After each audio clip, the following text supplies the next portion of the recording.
Hi, I'm Joey Pinz. People ask me, how did I lose 130 pounds? The quick answer is always discipline. I started my business, wasn't paying attention to my health, was eating too much, drinking too much sweets. My daughter was born. Next thing I know, I'm pre-diabetic, I have hypertension. I knew something had to change. Discipline. I, like many of you, have faced many challenges in your career, in your family, in your life, in your faith. How did you attack them? How did you approach them? How did you solve them, hopefully? It all had to have some degree of discipline. I'm also asked, how did you found and start a tech business that lasted over 25 years? Discipline. I was committed to it, enjoyed technology, didn't enjoy some aspects of it, but knew it was necessary. Discipline. Our podcast mission: how do we use discipline to better ourselves and society?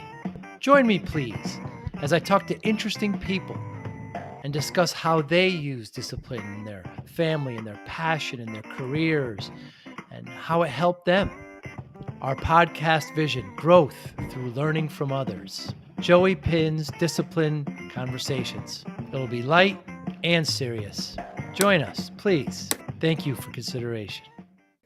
Vin, thanks so much for your time today. Oh, glad to be here, Joe. We're very excited. We're here at LionGuard Worcon, the first one of its kind. It's fantastic to finally get to this moment. It's so exciting.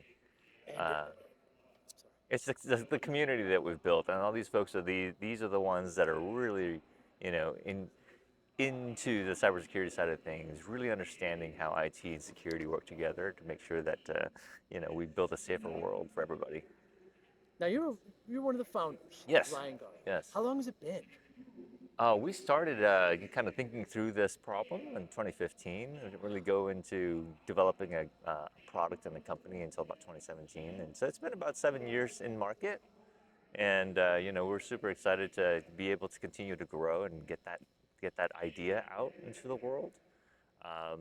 Realizing that we came from the MSP side of things and understanding that we were the ones setting up the configurations and managing it and making sure that things are safe. And then making sure that the rest of our peers are recognizing that they're responsible for this as well.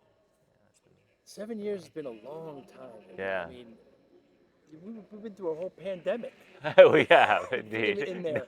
And when I ask MSPs now, even the last couple of years, what keeps you up at night at cybersecurity? Number one, they're worried about their clients. For sure. And 7 years ago, that might not have been number one, perhaps still in top three, but we've been through so many things, and so the product has gone through such a transition. Right.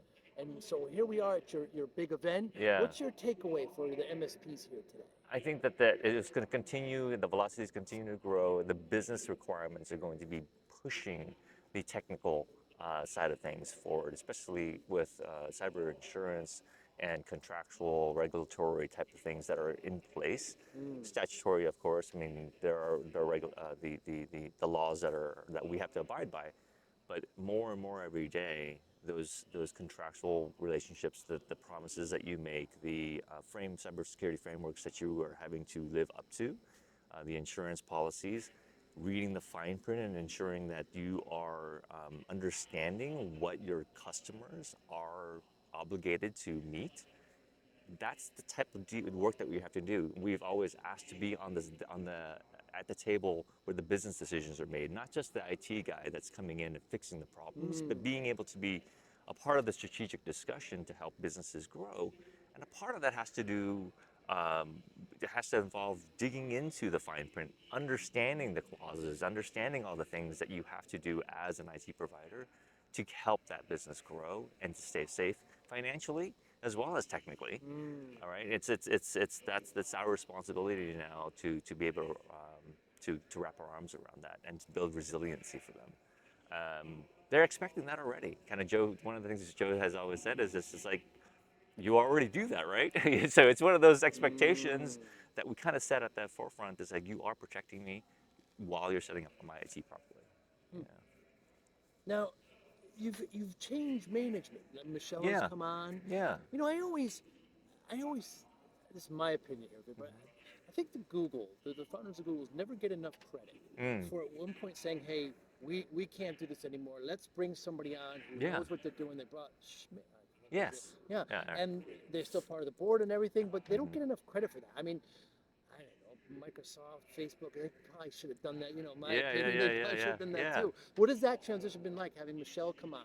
I think that you have to know where your limits are. You have to know that you can take a company from 0 to 1.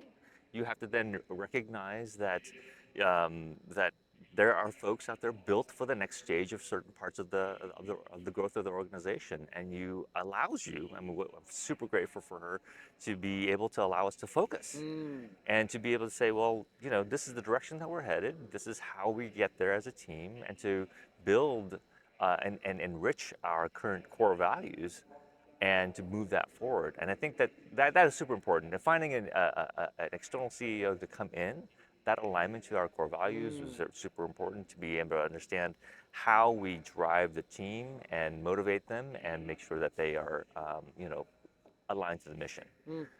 So having Michelle come on board and, set out the roadmap, work together, you go through a lot of conversations and you go through a lot of debate, but you arrive at a consensus and you make sure that you can move the company forward. That's and I think yes, for Joe to also recognize that and to be able to say, hey, this is where my limits are, and this is how I get my energy, my fire back. When you're focused on the next board meeting or the next deck or whatever that is, but if you're able to take a step back and look at your 10x, which is what Joe's on stage talking right now, right? And then that's his 10x, is to be able to present and teach, and which core value you want to lean into, and I think Michelle does allow us to do that. So it's very exciting to have her on board. I think a lot of MSPs could learn from that, Joe. I mean, because so many times I see these smaller MSPs, the only ones holding back is the owner. It is. And they're tech-led and they're very smart. Yes. But they're generally not good at generalization. They're generally not good at sales and marketing, and they have to hire somebody for that. Yeah. But generally, they love the tech so much, so why not just do that all the time and let somebody else run the company? Learn how to get out of the way. Yeah. No, that's the old saying, right? Knowing when to get out of your own way, right? That's the. Yeah. And you've got to be humble. You've got to say, look, I'm not good at this. And not only am I not good at it, but I don't want to do it. Yeah. No, and it's amazing. I mean, we want to, as business owners and founders, to hire the best and the brightest to do the thing that we hired them to do. And it's fantastic to see, folks like Stephanie and everybody coming on and Jason leading the sales and marketing team and getting those things going. We can do that, but that's not what we were built to do. So we want to be technologists. We want to be folks that are, pushing the barrier when it comes to the cybersecurity side of things and getting our message out. And that's what excites us. That's what gets us up in the mornings. Yeah.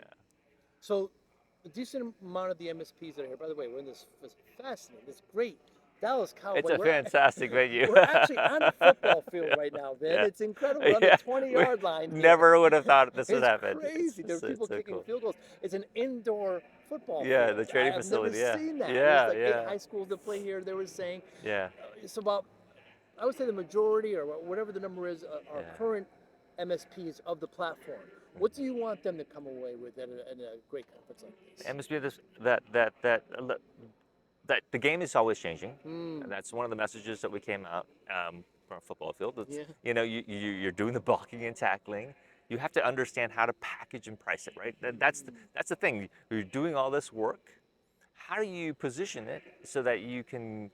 We just came off of a great keynote with Eric, and to be able to describe and teach the end customer what you're doing, what value you're bringing, and to be able to demonstrate it with the tools that you've brought to the table, right? So there's so many different techniques that you're doing. You're the QB trying to make sure that you help the business move forward, and you're defending against all these things.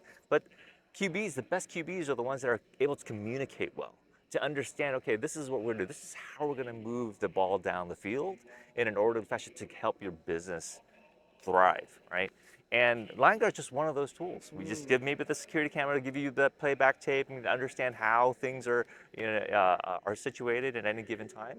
So we're part of that. But the big message here is, like, as MSPs, we're always having to teach. We're always having to make sure that we use the tools that we have, we use the techniques that we have, we use the people and processes that we have to be able to communicate with the end customer to help them thrive.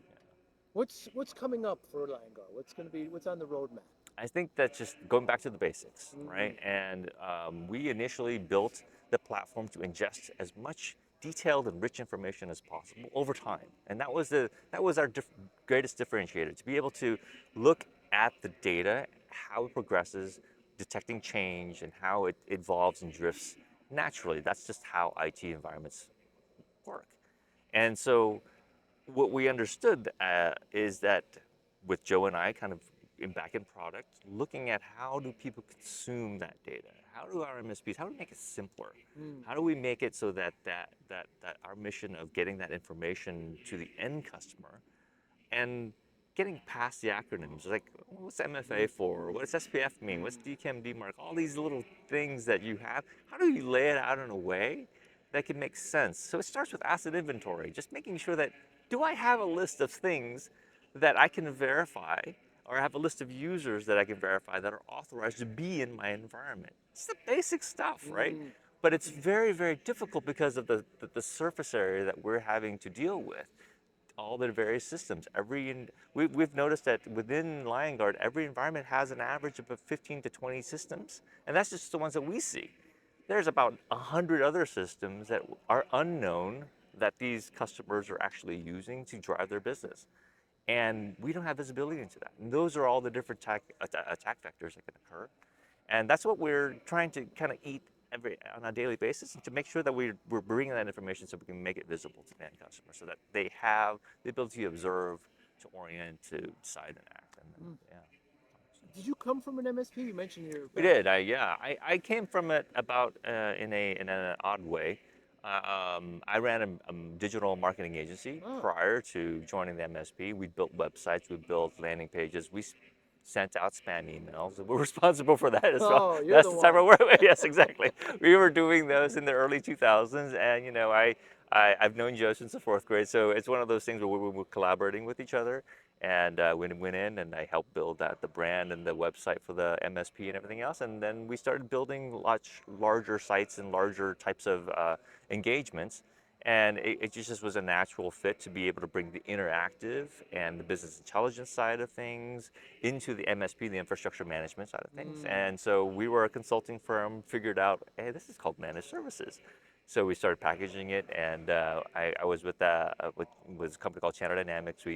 We were rebranded after we were acquired, and then I worked inside that, lived inside that space, learned and cut our teeth on cybersecurity as we built out these massive sites for the Department of Defense.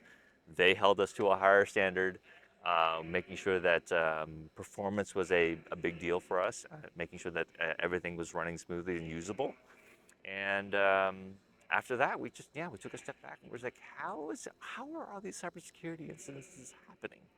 And so that is what led to the evolution of LionGuard, taking all those those pieces, the web application side of things, the business intelligence and data warehousing side of things, and the infrastructure management, looking at all those three pieces.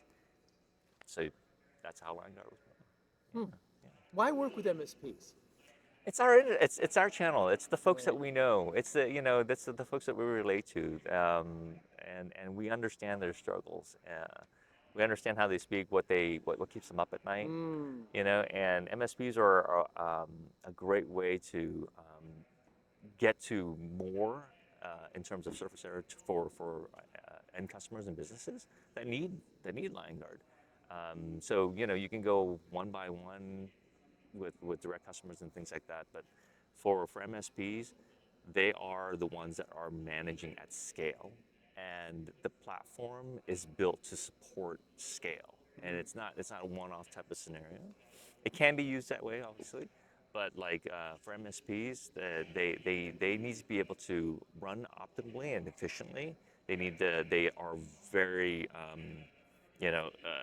curious in terms of making sure they bring and leverage new technology. It's funny, I was talking to one of MSPs today, and then they're like, we love new tools. We try to push it to their maximum to see where they break. And that's where are you going to get a pressure test like that, right? Yeah, and then they also have a drive to monetize. So nothing pushes the software platform more than how do I make money with this, and how do I grow my business with it, right? And so that's the essence of an MSP. And then they're going to be a tough crowd to please at sometimes, but like they're going to be the ones that challenge you and make you grow. Be well. Thanks for your time today. It's always great to talk to you, John. Thanks, man. Yeah, Thank you for listening and or viewing Joey Pinz Discipline Conversations. Please share this episode with one or two of your friends who you think may benefit from the episode. Our website, www.joeypins.com. There you'll find lots of resources and you could join our mailing list. Please follow us on all our social media, Instagram, Twitter, and Facebook. Podcast information, the video version of our podcast is on YouTube. Please subscribe. Audio is on all major podcasting platforms. Please follow them. And if you like it, please consider giving 5-star rating. Would really appreciate that. Thank you again for listening or watching Joey Pinz Discipline Conversations.